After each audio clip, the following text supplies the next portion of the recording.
بسم اللہ والصلاة والسلام علی رسول اللہ اما بعد. عزیزان محترم، مرچی میں حدیث موضوع دعاء فضیلتاں چی یک فضیلتی بابتا ہے.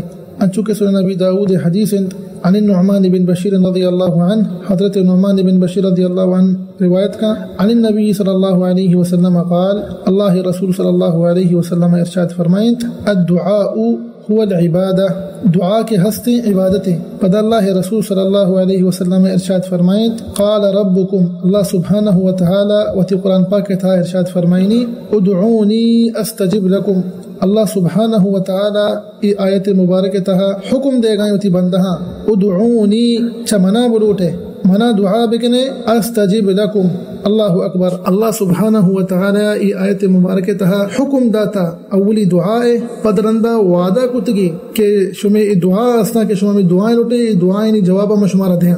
اور ہنچو کے دیکھے صحیح حدیث انتہات کا کہ اللہ رسول صلی اللہ علیہ وسلم ارشاد فرمائن تھا کہ ایک شخص یہ دعا لوٹی تو آئیے سے حالتاں یا ان اللہ سبحانہ وتعالی فوراً آئیے دعا قبول کن اور آئیے جواب ہما ٹیمہ ٹیم دند، یا ان دومی ہمیشہ کہ اللہ سبحانہ وتعالی آئیے سرا یک مصیبتی چست کن، اور سیمی ہمیشہ کہ اللہ سبحانہ وتعالی آئیے ای دعا اجر و مزد و ثوابہ قیامت روچا ایدند. ای حدیثہ چیزانے بھی عزیزان محترم کے بعد کہ انسان زیادہ سے زیادہ اللہ بارگاہ دعا بکا پرچہ کہ دعا انچوکہ وستگا حدیث تہا کہ ایک عبادت ہے. دعائیں کہ اللہ سبحانہ وتعالی مارا و شمارا و سرجمی مسلمان دعا کرنے کے توفیق بدا. آمین رب العالمین. وصلی اللہ وسلم علی نبینا محمد وعلی آلہ وصحبہ وسلم اجمعین.